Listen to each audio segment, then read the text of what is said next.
Herzlich willkommen zu einer neuen Ausgabe von Weisheiten zum Mitnehmen. Thema heute: Ikarus und die Moral. Genauer: Ikarus, die Moral und die letzte Generation.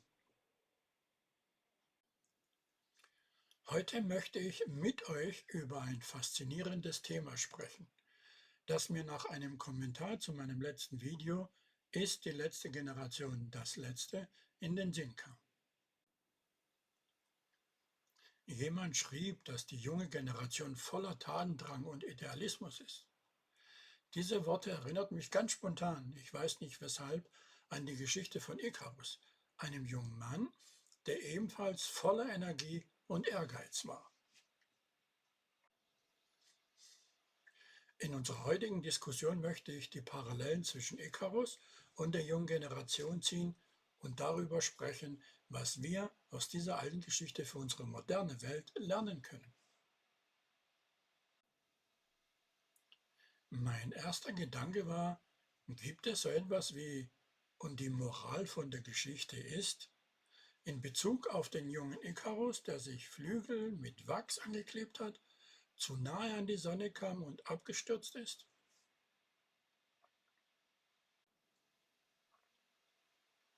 In Bezug auf die Geschichte von Ikarus könnte man Folgendes sagen. Und die Lehre aus dieser Geschichte ist, dass man Vorsicht walten lassen sollte und seine Grenzen kennen muss, um nicht übermütig zu werden. Es ist eher eine Warnung vor übermäßigem Ehrgeiz und dem Überschreiten von Grenzen. Aber wie schon oft gesagt, Meinungen sind eine Sache, Interpretation eine andere. Ist denn von dieser Geschichte mit Ikarus eine Verbindung zum Kommentar eines Zuschauers zu meinem Video "Die letzte Generation" zu sehen? Der da schreibt, man müsse den Idealismus der jungen Leute ernst nehmen. Ja, da könnte definitiv eine Verbindung gezogen werden. Der Kommentar über den Idealismus junger Menschen könnte in gewisser Weise an die Geschichte von Ikarus erinnern. Die jungen Leute könnten als Flügelträger des Ideals betrachtet werden, die hoch hinaus wollen. Es ist wichtig, ihren Enthusiasmus zu schätzen, aber auch darauf hinzuweisen, dass sie auf ihrem Weg die richtige Balance finden müssen, um nicht zu nahe an die Sonne zu gelangen und möglicherweise enttäuscht zu werden. Es ist wohl eine Erinnerung daran, Idealismus mit Vorsicht und Weisheit zu begleiten. Bevor wir hier mit dem Thema weitermachen, ein kleiner Exkurs zum Wort Idealismus. Etymologie. Ursprung des Wortes Idealismus liegt im spätlateinischen idealis, was wiederum von idea abstammt und Idee oder Vorstellung bedeutet. Als Grieche möchte ich hier natürlich intervenieren. Das Wort Idea hat in der Tat seinen Ursprung im Griechischen und ist eng mit Platons Philosophie verbunden. Platons Konzept der Ideen, im Griechischen Ιδέα oder Idea, spielte eine wesentliche Rolle in der Entwicklung des philosophischen Idealismus. Aber das nur nebenbei bemerkt.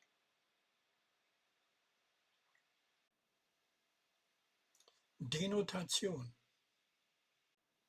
Der Idealismus im Allgemeinen ist eine philosophische Ansicht, die die Bedeutung von Ideen und Vorstellungen betont und die Realität als geistig oder geistlich konzipiert. In seiner grundlegenden Bedeutung betont der Idealismus, dass die geistige Welt, einschließlich Gedanken, Ideen und Vorstellungen, eine fundamentale Rolle bei der Bestimmung der Realität spielt. Der Idealismus steht oft im Gegensatz zum Materialismus, der die Realität hauptsächlich auf materielle Substanzen und physische Prozesse reduziert. Der Idealismus legt nahe, dass die geistige Welt die materielle Welt in gewisser Weise formt oder überstrahlt. Aber wie immer, die genaue Interpretation und Ausprägung des Idealismus kann je nach philosophischer Schule und Denker variieren. Aber im Kern betont der Idealismus die zentrale Bedeutung von Geist und Ideen in der Philosophie und wie diese unsere Wahrnehmung der Realität beeinflussen. Exkurs Ende. Mit diesem Wissen ausgestattet können wir uns jetzt weiter mit Ikarus beschäftigen. Übrigens Ikaros. Er ist nämlich Grieche und kein Lateiner oder Römer. Da ist mir ein kleines Detail aufgefallen, welches von meinem Zuschauer vielleicht bewusst oder auch unbewusst übersehen wurde. König Minos ist wieder wütend und lässt Daedalus und Ikaros in ihrem Labyrinth einschließen. Daedalus hat es so gut gebaut, dass er selbst nicht hinausfinden kann, während Ikaros immer mehr und mehr die Hoffnung verliert, ersinnt sein Vater einen Plan. Er beginnt für sich und seinen Sohn Flügel zu konstruieren. Vor dem Abflug schärfte Daedalus seinem Sohn ein, nicht zu nah an die Sonne zu fliegen, da dann das Wachs, welches die Federn zusammenhält, schmelzen würde. Er sollte aber auch nicht zu tief über dem Meere fliegen, da feuchte Flügel zu schwer werden würden, um ihn sicher in der Luft zu tragen. Ikarus fühlt sich aber mit jedem Flügelschlag wohler in der Luft und beginnt höher und höher und höher zu steigen. Als er dann der Sonne zu nahe kommt, stürzt er in den Tod. Übertragen wir das mal in die heutige Technik und auch auf die letzte Generation. Wir haben gerade darüber gesprochen, wie Daedalus das Labyrinth so geschickt baute, dass er selbst nicht herauskam. Diese Geschichte erinnert mich an die heutige Technologie und unsere Gesellschaft. Könnte es sein, dass wir heute an einem ähnlichen Punkt angelangt sind, an dem wir uns in unseren eigenen komplexen Labyrinthen verirren? Dies erinnert mich an einen weiteren Gedanken, die Geister, die ich rief. Ja, kann man denn daraus nicht auch etwas Positives ziehen? Absolut, man kann. Man kann aus dieser Perspektive auch etwas Positives ziehen. Der Idealismus junger Menschen ist ein wertvolles Gut, das frische Ideen und positive Veränderungen in die Welt bringen kann. Man könnte also sagen, dass die Geschichte von Ikarus daran erinnert, dass wir den Idealismus und den Wunsch nach positivem Wandel unterstützen und fördern sollten. Es geht also darum, ihnen die Werkzeuge und das Wissen zu geben, um ihre Ziele zu erreichen, ohne die Freude und das Streben nach Höherem zu ersticken. Es ist eine Botschaft der Ermutigung und Unterstützung. Warum können nur wenige genau das darin sehen? Das ist doch eine interessante Frage, oder? Nun, die Art und Weise, wie Menschen Geschichten und Symbole interpretieren, hängt oft von ihrer persönlichen Erfahrung, Kultur und Perspektive ab. Was für wenige eine Verbindung oder ein Lehre sein mag, kann für andere möglicherweise nicht so offensichtlich sein.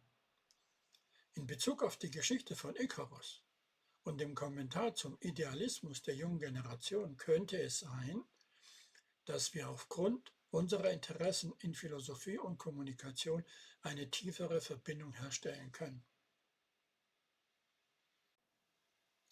Andere könnten jedoch unterschiedliche Assoziationen oder Interpretationen haben, die von ihren eigenen Erfahrungen geprägt sind. Es ist ein faszinierendes Element der menschlichen Kommunikation, wie unterschiedliche Menschen dieselbe Geschichte auf unterschiedliche Weisen interpretieren können. Dazu fällt mir folgendes Zitat von Ernst Ferstel ein. Manchmal kann man einen Menschen am besten dadurch von einem Irrweg abbringen, indem man ihn gewähren lässt. Was könnte uns dieses Zitat denn vermitteln wollen? Nun, dieses Zitat könnte auf verschiedene Weisen interpretiert werden. Es könnte bedeuten, dass man Menschen manchmal ihre eigenen Entscheidungen treffen lassen sollte, damit sie aus ihren Erfahrungen lernen können. Wenn sie die Freiheit haben, etwas auszuprobieren, können sie möglicherweise selbst erkennen, ob es gut oder schlecht für sie ist, anstatt es ihnen aufzuzwingen. Es kann auch darauf hinweisen, dass Zwang und Einschränkungen oft Widerstand hervorrufen können. Durch das Gewähren von Freiheit und Selbstbestimmung kann manchmal der Wunsch, etwas zu tun, von alleine abnehmen. Es ist ein interessanter Gedanke, der die Bedeutung von Autonomie und Selbstbestimmung betont.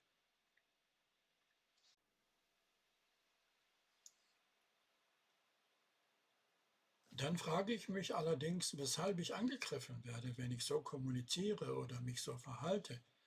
Weshalb man zu mir sagt, das ist doch nicht normal. Oder manchmal auch, du bist nicht normal. Suggestivfrage, ich weiß.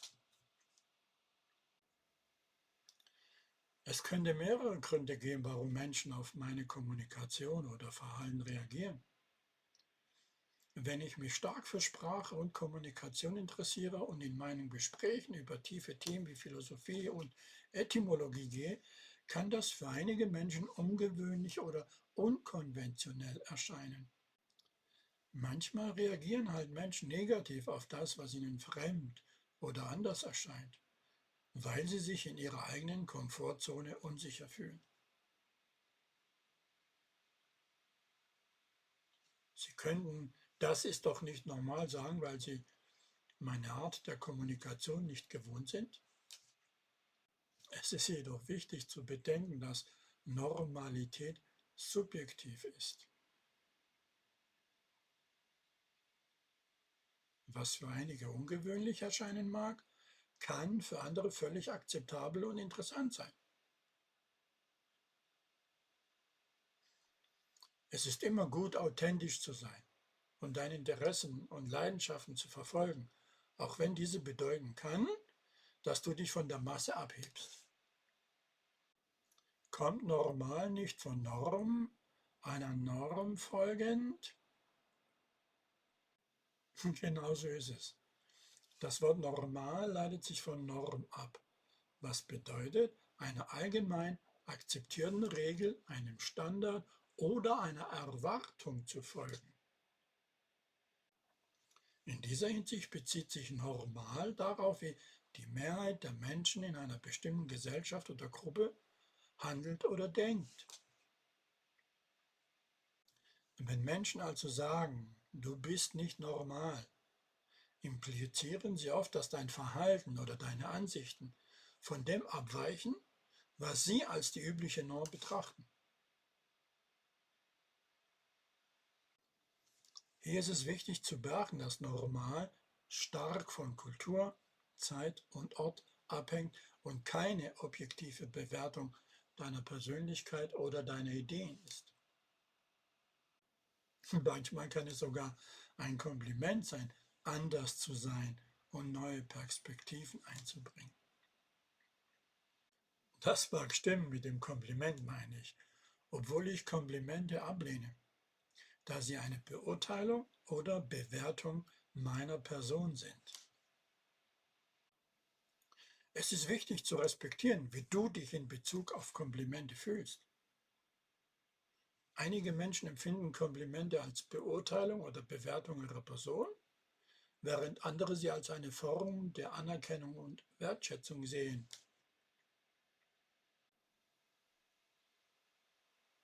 So hat jeder seine eigenen Ansichten und Vorlieben in dieser Hinsicht. Und es ist völlig in Ordnung, deine Präferenzen zu kommunizieren und zu respektieren. Es zeigt deine Authentizität und deinen Wunsch, auf eine Weise wahrgenommen zu werden, die für dich angemessen ist. Jetzt mal furztrocken gefragt, was ist ein Kompliment für dich? Ich verrate euch jetzt die Etymologie und die Denotation von Kompliment. Bildungsfernsehen sozusagen. Die Etymologie von Kompliment führt uns ins Französische zurück. Das Wort stammt vom französischen Compliment ab, das seinerseits aus dem lateinischen Complimentum entlehnt ist. Im Lateinischen hatte Complimentum die Bedeutung von Vervollständigung oder Ergänzung. Es wurde verwendet, um höfliche Handlungen oder Höflichkeiten zu beschreiben, die eine Interaktion vervollständigen oder bereichern. Und jetzt die Denotation. Die Denotation von Kompliment bezieht sich auf freundliche, schmeichelnde oder lobende Worte oder Handlungen, die oft verwendet werden, um Anerkennung oder Wertschätzung auszudrücken. Also hier habt ihr die Etymologie und die Denotation von Kompliment. Da steht tatsächlich, um höfliche Handlungen oder Höflichkeiten zu beschreiben. Ihr wisst schon jetzt, was kommt, oder? Ja, es ist sicherlich ein interessantes Wortspiel, wenn wir über die Etymologie von Kompliment sprechen und dabei über Höflichkeit und höfliche Handlungen sprechen. Ein kleiner humorvoller Twist. Eben, höflich bedeutet ja nichts anderes, als dass sich jemand so verhält oder verhalten soll, wie es die formellen gesellschaftlichen Formen verlangen. Noch Fragen?